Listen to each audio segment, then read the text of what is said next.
You are listening to the Disney Dream Girls, an unofficial Disney Theme Parks podcast, and this is show 460 for Sunday, the 25th of June, 2023. Where dreams begin. Hello and welcome to this week's Disney Dream Girls. My name is Michelle Young, and together with my jolly good chum Jane Phipps, we are your guides to the place where dreams begin. Hello there, Jane. Hello there, Michelle, and how are we doing this very fine week? Counting down. Oh, are we in double digits? Single digits? Oh gosh, no, not single No, yet. not quite. Earlier in the week, I was able to book my port arrival time for the cruise element, so I'm very excited to say that I got an 11 a.m. boarding time for my That's good going. cruise. So I'm really excited because I can get out of Seattle and into the port and get on board the ship, enjoy as much of the glorious Seattle sunshine by dipping in the pool with a couple of mango margaritas. Sounds like you have a plan. I have a very good plan. It is get on board, get some food, get some drink, get some pool time, because the rest of the time's not going to be as warm and sunny because we're going to Alaska. Yeah, you're going that north direction, aren't you?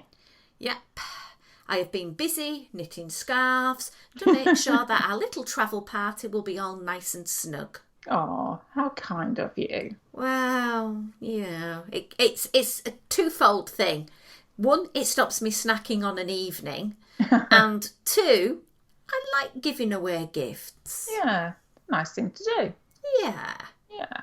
And as I'm a little bit brassic at the moment, having to buy a new car, everyone's getting homemade gifts at the moment. Well, you see, that's more thoughtful though, isn't it? Well, I've put the labour of love into them. Exactly. So we have a podcast, Jane, We do. and we have a bit of a mixed bag this week because Okay. when I was looking at the old Disney news, there wasn't a great deal, but you know the minute I press stop on our record button, there'll be something unbelievable happen, because it happens every week.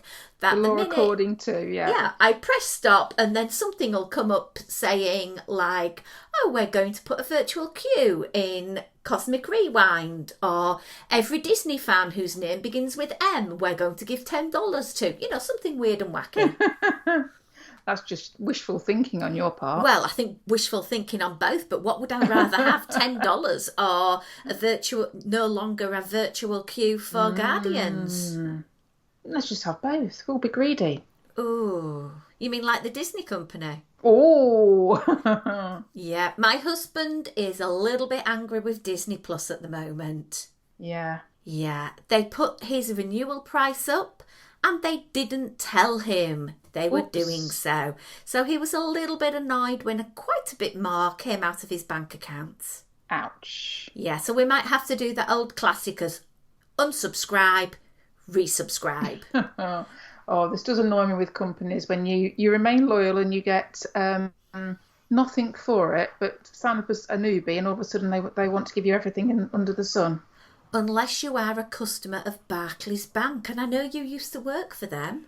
I did. Oh my goodness, what have Barclays done now? Well, I was buying my new car and the lady behind the desk used to work for this particular British bank. And she said, oh, you have one of those accounts, do you? And I said, yeah. And she said, do you have all the perks? And I said, what do you mean? And she said, well, this kind of account you only get if your incomings and outgoings are X amount, and you get lots of freebies like airport lounges. Oh, so Michelle's ears pricked up at this point. Absolutely, because there's nothing better than an airport lounge, especially if it's free. Well, freer the better, yeah. Absolutely. So I rang up my bank and said, hello, I'd like all these freebies, please. My account says it's a Premier, but I don't seem to be getting any benefits. Oh, have they rectified the situation? But, well, yes and no. Oh, okay. They went through an eligibility questionnaire with me, even though my card actually is off that account, and said, oh, yes, you are entitled to a free overdraft of £500. Mm-hmm. And you know what that means to me? Free trip! Free trip! Where am I going? Where am I going? Free money. Free money. Yeah, without even thinking that at some point I'm going to have to pay it back.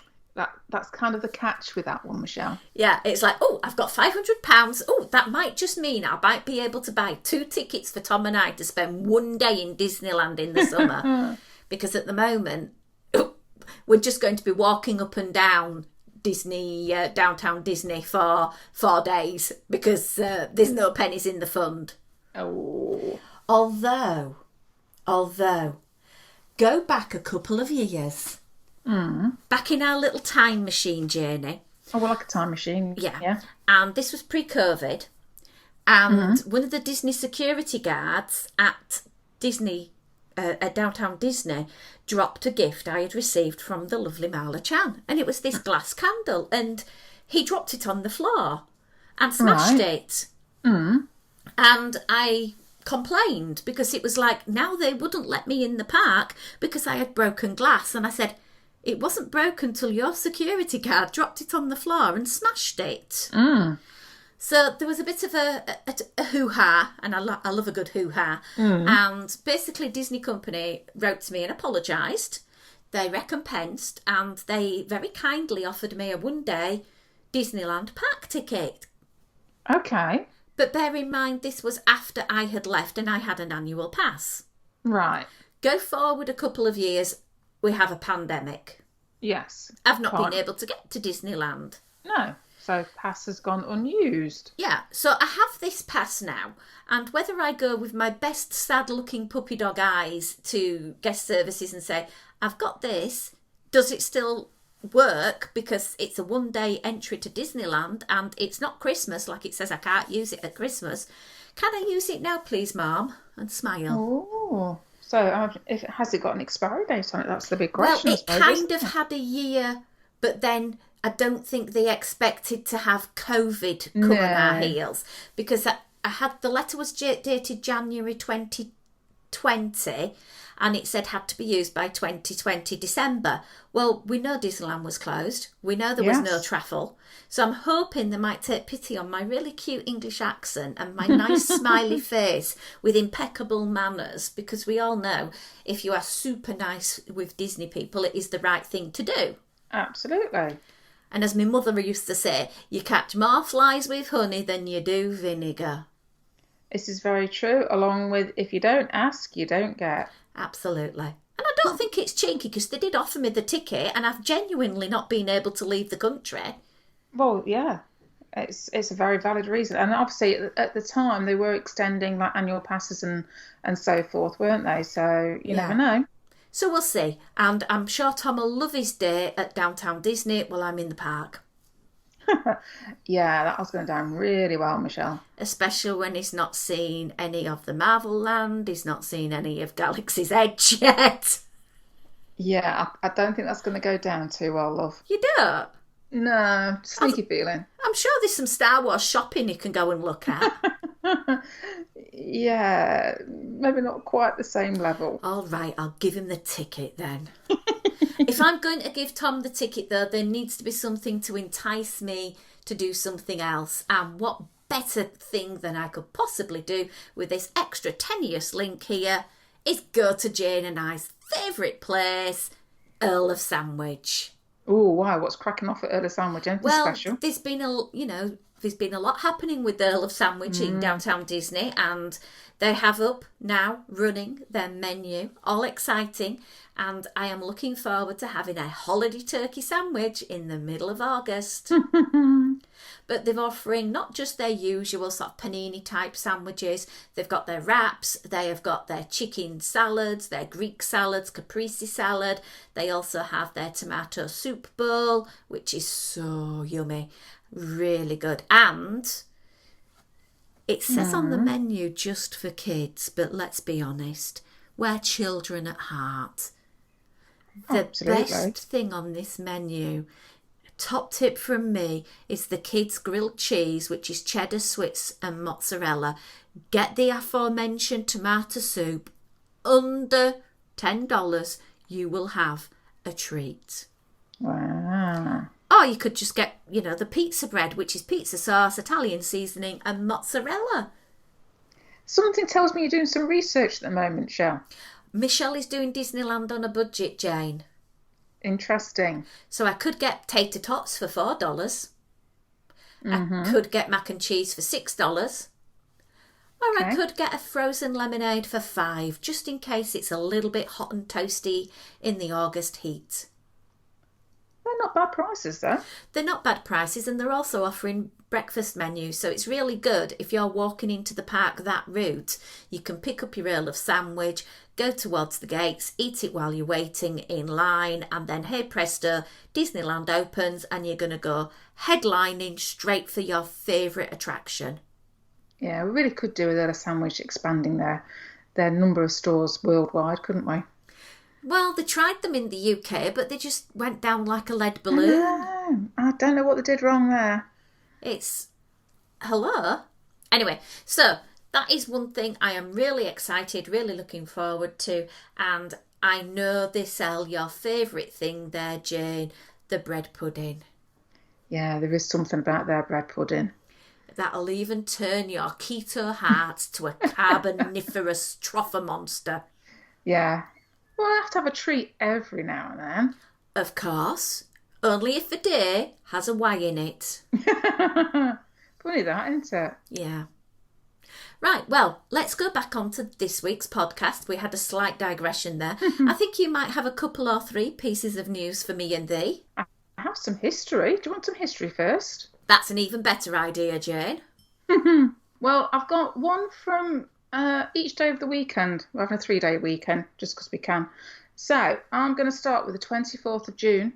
We're going all the way back to 1893, and we have to mention this because this is a birthday, and this is a birthday of Roy Oliver Disney. Aww. So obviously, along with his younger brother, Walt, he was responsible for starting the Walt Disney Company, so we have to give Roy a shout out. And I think this is an ideal partnership because Roy was the business side, Walt was the creative side.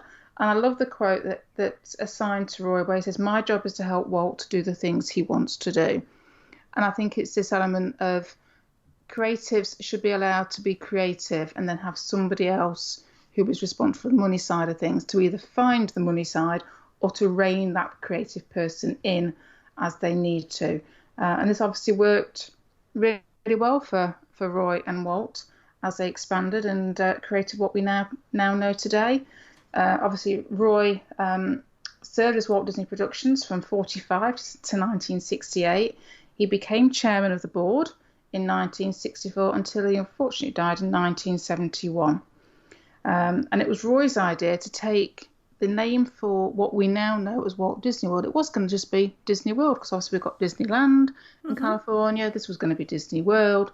And it was Roy's idea that we should name it Walt Disney World after the death of his brother. So, yeah, lots to be thankful for with Mr. Roy Disney being born on the 24th of June. Absolutely.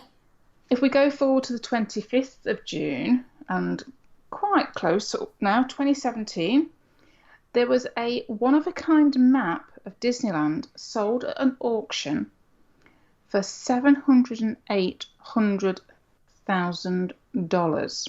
Oh, I've got that down back of my sofa in change. Have you really? Now, we don't know who bought it. It was an anonymous buy. But this map was one of the most expensive Disneyland items that ever got sold. But it was drawn by Walt Disney and Herb Ryman in 1953. It was done just over in a weekend, and it was part of the presentation for investors as they were planning Disneyland. So you can see why it's got such a high price tag to it. Though apparently a guy called Ron Clark, who was an avid Disney collector, had acquired the map about 40 years earlier from a former Disney employee. It then went on to be sold in Los Angeles, but we do not know that the identity of the buyer was left anonymous. And then just one more, going forward to the 26th of June. I thought you'll probably know this, Michelle, but you'll appreciate it as well. In 1922, Montgomery's Country Inn opened its doors for the very first time in Los Angeles. The restaurant later became Tam O'Shanter Inn and became obviously the regular hangout for Walt Disney and his animators. He then became friends with the owners, even suggesting they open a coffee shop in Tomorrowland. and it is now the oldest restaurant in Los Angeles, and it is still operated by the same family in the same location. Wow. How cool is that? Absolutely mega cool. And if you're going to go there, as soon as you sit down, turn round to your waiter and say, put me in the souffle. So, yeah, fantastic stuff, Jane. Yeah, they're really interesting this week. Glad I found those. Right, I'm going to be thinking, or we're going to be thinking, a little bit about what you can do if you are like myself and you are in Walt Disney World and you might not have a ticket for the whole family, or you might want to do something a little bit different.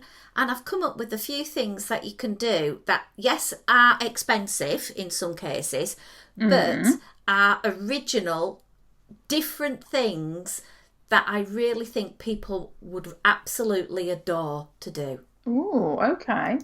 So one of my cheapest ones Right. is a Colours of Coronado painting experience. Ooh, this sounds a bit arty. It does. Right up Hubster's tree for you, Jane. It probably would be, yeah. They have 2 offerings at the Coronado Springs Resort that are very similar, as in very arty-farty. $35 per person, not including tax. And this gets you a 2-hour class facilitated by local artists where you will colour a canvas with themed designs based on ideas from the Disney community. So if you want to do it, say, in June, and then maybe do it later on in the year, it will be a different design. So it's got Right. repeatability. So I really do like that. So I think that's a really good idea. It's every Friday, Okay. 1 p.m. till 3 p.m, and it's $35 plus tax. And at the end of it, you will have an 11-inch by 14-inch piece of unique art painted by yourself. Yeah, it's completely different to what you'd expect to be doing inside a theme park. So I'm going to send your husband to do something for me, and I'll keep the artwork. I think that's called cheating. Yeah, but I can't draw. Well, I'll tell a lie. I can do still life. I've got very good at drawing pears. Okay. I can just about muster an apple, Well, it's a starting point. but I've got very good at it because it's part of one of the things we do in the school curriculum where I teach the children to draw a pear. So having done this for like 17 years, I've got quite good at drawing pears. Well, this would lead into Simon's argument that everybody can draw providing they invest the time and just keep having a go. Because the more you have a go, and you've just proved this, the better you get. Yeah, I just never would have thought it would have taken 17 years, but hey ho. So it's got to be recommended for guests 12 and above. If you do have children with you that are under 12, that's okay, but they have to be accompanied by a parent or guardian. You book this via My Disney Experience app up to 60 days prior to your visit. Sometimes same-day reservations and walk-ins can be made on a limited basis and is subject to availability. It's located at Toledo Tapas Steak and Seafood Podium, and ideally check in for 12:45, 15 minutes prior to commencement. So that sounds a really different thing to do. Yeah, And I definitely. think if you're with a group of friends as well, you could get quite competitive, and it just sort of think, oh, I really like that idea. I want to go and do that. And you have a souvenir built in to take home with you. Yeah, because some of them you don't actually get anything apart from the experience, and having that memento that you can put above the old mantelpiece and you can sort of cherish. You know, I remember a few years back doing stained glass cutting, and we made a little stained glass panel, and I really enjoyed that. Okay, it didn't look very good, and in the end, I was going to throw it in the bin, but my mother, forever the hoarder she is, she said, oh no, I'll have that. That's an example of your artwork. I said, Mum, I'm not 6 coming home from school anymore. But she insisted, so... Yeah, but memories. Memories, that's what it's all about.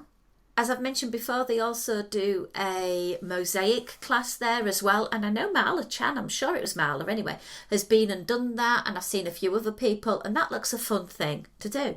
Very in keeping with that resort as well. Yeah. So we are about 20 minutes into the show and we have not mentioned food, so I am going to correct that right now. Okay. So we all know a place that I hold very close to my heart is Amaret's Patisserie, and they have a cake decorating experience. Ooh. Now, we have mentioned this many eons ago on the show, and it was round about the same price. So I think value-wise, it hasn't gone up extortionately from before when it was offered.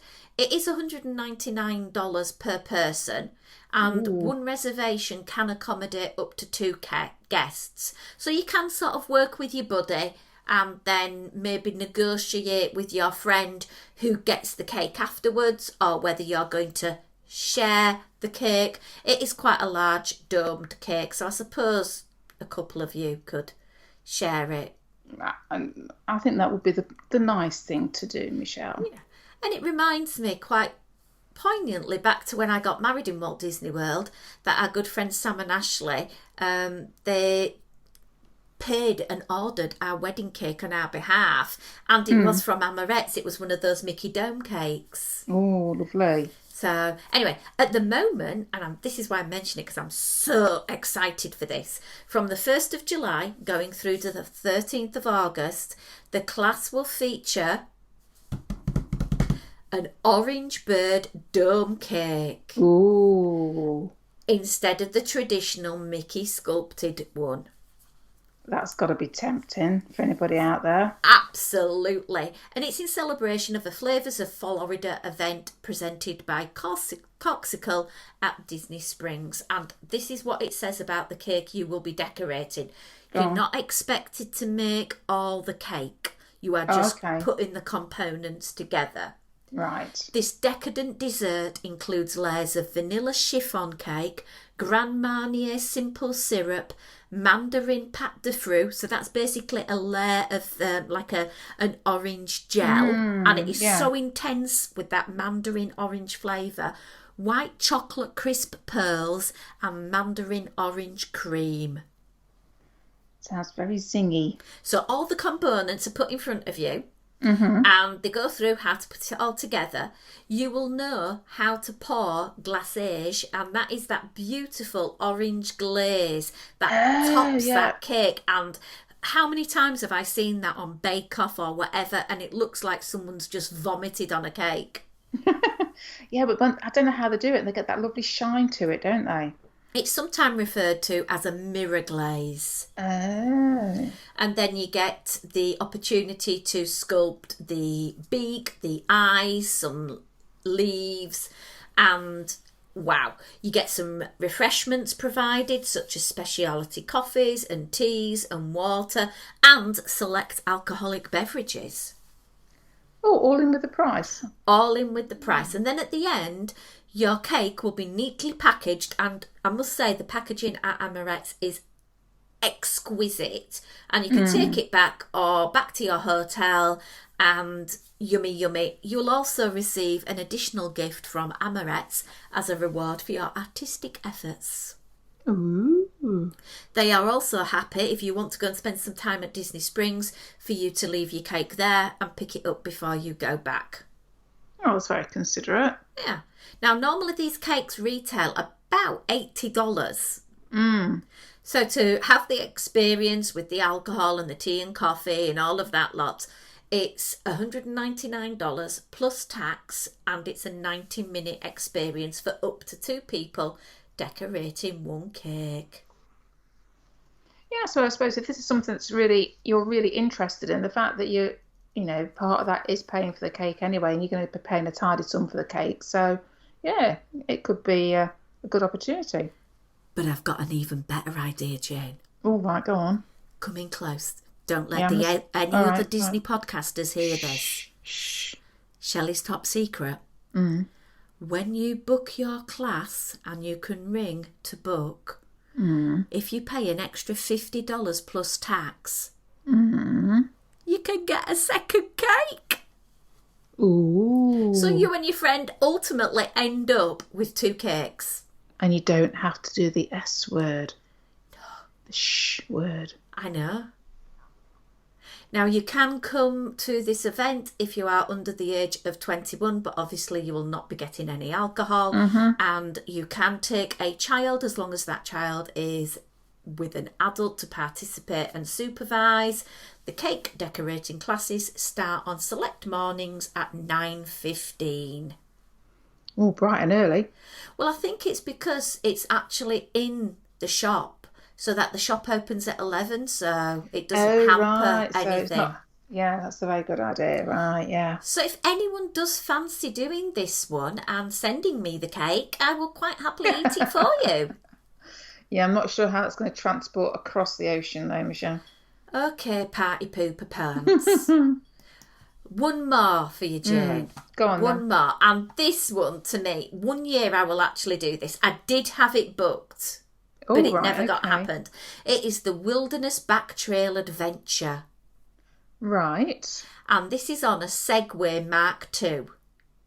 Okie dokie. Now, if you remember back to the really early days of the Disney Dreamgirls, I talked about going on a Segway tour around Epcot. Do you remember? I do remember indeed, yes. Because before Epcot opened at 11, back in the day when there wasn't any Frozen and wasn't any Remy or any reason at all to go in that part of the park, you would meet up. You would have 30 minutes of Segway training, and then you would use your Segway to go around World Showcase to find out a little bit of history of each pavilion. And it was a really nice 2-hour tour that you did unique to yourself. But then I believe it got stopped because there was a legal petition, forgive me if I'm wrong here, where people were wanting to be able to bring a Segway into the parks to use for disability aids.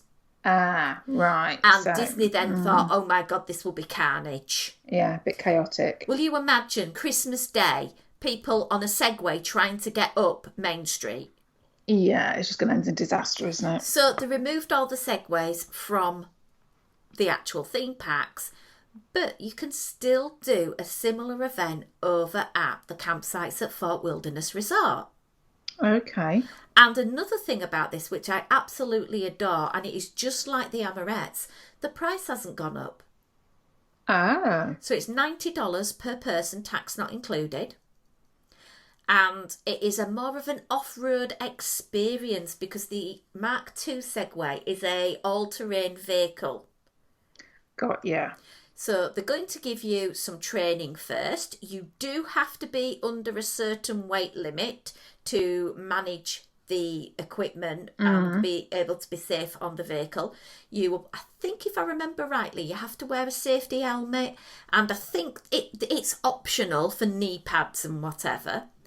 And they train you up, and then they let you go around listening in to what they're going to tell you. So not only are you getting fun on a Segway, but your guide is giving you pointers around that part of the resort as well. So you're going to go up to the Tricircle D Ranch, you're going to go to Glassy Bay Lake, loads of photo opportunities. Yeah, and a really cool way to explore what could be quite an expansive area, couldn't it? Absolutely, and it is beautiful over there. We were very lucky last year to go and have a bit of a wander over. Not many people go there unless they're going for hoop-de-doo, so it is a good thing to do. I will say one thing, that getting there for 8:30 tour is really challenging, and I highly recommend you Uber, because getting there via Disney transportation is really challenging. Although if you are staying at the Wilderness Lodge, there is a running trail, so you could get there on foot, because we did that quite a lot when we stayed there. True. So a few little bit of information you need to know about this. You must weigh between 100 and 250 pounds. You should be in good health and able to stand for the duration of the tour. You have to be 16 years of age or older, and they will be checking your photo ID and ask to sign a waiver in case of death. Oh, okay. So try not to die on the tour, because Disney will not take any responsibility, because before you get on that Segway, you will have signed away your life. Right. It's a 2-hour outdoor adventure. If it does rain, You get 50% price adjustment because basically the first portion of the tour is inside a covered pavilion, whether it's raining or not. So, right, yeah.